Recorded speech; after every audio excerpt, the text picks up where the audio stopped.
I'm Dr. Prashna Samatar.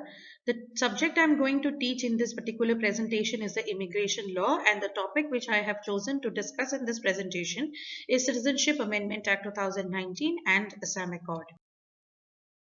So to understand this particular presentation, we need to have certain prerequisites like to understand Assam Accord, to understand the Immigration Expulsion from Assam Act 1950, the Citizenship Act 1950, the Citizenship Amendment Act 2019. The bold objectives which has been covered in this presentation is to understand the CAA and its implication, to understand the basics of Assam Accord, to understand the nexus between CAA, that is Citizenship Amendment Act, and AC, that is Assam Accord, and to analyze its practical issues. Now here again I have highlighted the political positionality of the Assam itself, because the positionality of Assam, as I have dealt in one of my distinctive presentation elaborately, plays a pivotal role in its history of illegal infiltration or legal infiltration, the entire episode of migration. Let's not talk about the legality and illegality now, because it's the court to decide, or it's a proper forum to decide whether a particular migration is a legal or illegal migration. But as in terms of immigration is concerned, if somebody has a question that why Assam is the state which is highlighted in terms of whenever immigration is discussed in terms of Indian context. So one of the basic reason is its geographical positionality. Because of its positionality and because the widespread border which it shares with Bangladesh plays a pivotal role, and its cultural assimilation or its cultural similarity with those people who have infiltrated from there to Assam, and the peaceful nature of the Assam are some of the underlying reason because of which migrations have happened in installments down the ages to Assam from different parts of the neighboring borders which it shares with different part of the of the countries. So that is the thing. Then here also I have it has been highlighted that India Bangladesh border, the orange border is the entire India Bangladesh border. So we can see that they share the border with West Bengal also, they share border with Tripura also. But why people generally don't infiltrate to West Bengal? But that's not the case that they don't at all infiltrate. They of course infiltrate, but West Bengal is a much politically active state. Obviously, Assam is also a politically active state, but Bangladesh, Bengal has a history of partition. Bangladesh has come up after partitioning from West Bengal itself. So people have their very bad past. They have seen remorses, so they don't want to recollect those remorses. They want to start a life afresh where they will not be facing any kind of persecution in their rest of their life. So keeping that thing into consideration, or no, don't nobody wants to revisit the kind of horrors they have visited in their young days. Those who are old generation people now, they would be saying that when I was young, I have seen the days of partition. So obviously nobody want to recollect those horror days. So these are some of the underlying reason which, because of which, the in spite of the fact that Bangladesh shares a widespread border with West Bengal, the infiltration rate, in spite of that widespread border, is much in Assam in comparison to West Bengal. Now, this is 6A of Citizenship Act, which is actually dealing with the concept of Assam Accord. After Assam Accord was signed in 1958, this particular 6A was inserted. So 6A basically deals with the special provision as to citizenship of person covered by Assam Accord.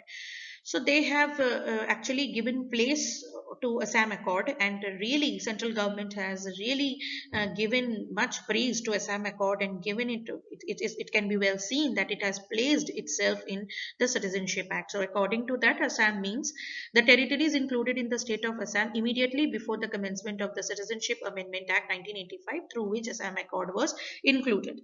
Detected to be a foreigner means detected to be a foreigner in accordance with the provisions of Foreigners Act 1946 and Foreigners Tribunal Order Act Order 1964 by a tribunal constituted under the said order. Specified territory means the territory included in Bangladesh immediately before the commencement of the Citizenship Amendment Act 1985. A person shall to be deemed to be Indian origin if he or either of his parents, any of his grandparents were born in undivided India. A person shall be deemed to have been detected to be a foreigner on the date which a tribunal constituted under Foreigners Act submits its opinion to the effect that he is a foreigner to the officer or authority concerned. Okay, so these are some of the, now this is very important, subject to the provision of subsection 1, 6 and 7, all person of Indian origin who came before 1st January 1966 to Assam from the specified territory included such of those whose names were included in the electoral roll for the purpose of the central election to the House of the People held in 1967, who have been ordinarily resident in Assam since the dates, Assam shall be deemed to be citizen of the India as from 1st January 1966.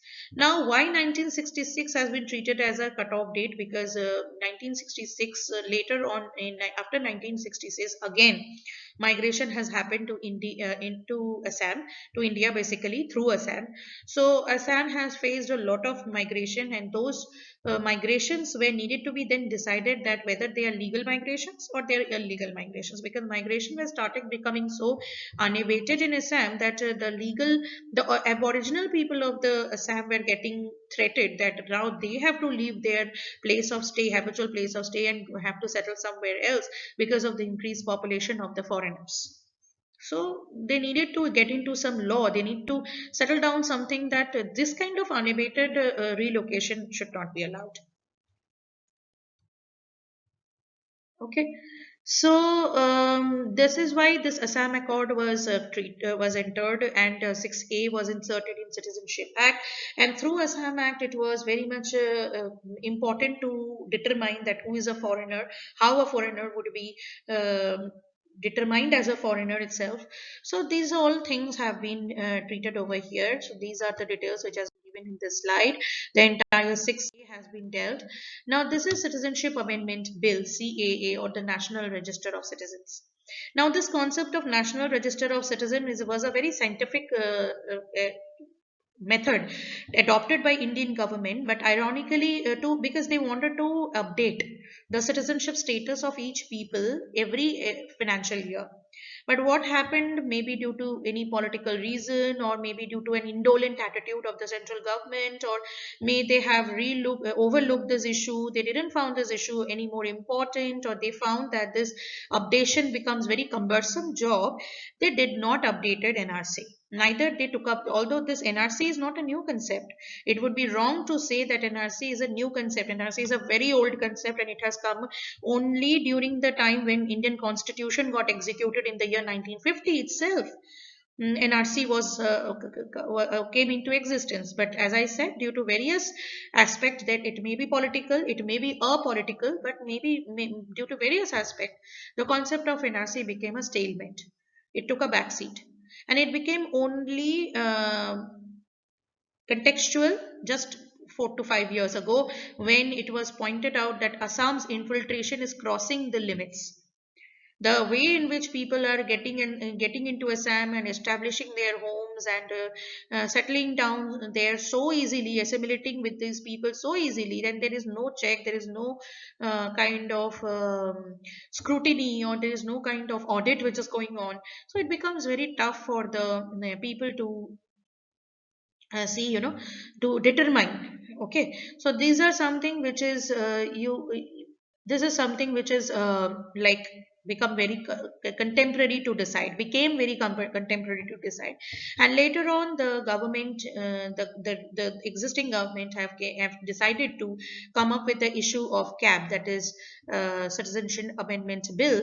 And with this bill, they started adhering to this point that the Hindus, or the branches of Hindu people, basically people of Hindu community, uh, must get a safe shelter in India at least, so that those countries where they are in minority should not be treat them, and even if they treat them so casually, they must feel it that India is a place where they can get a safe haven.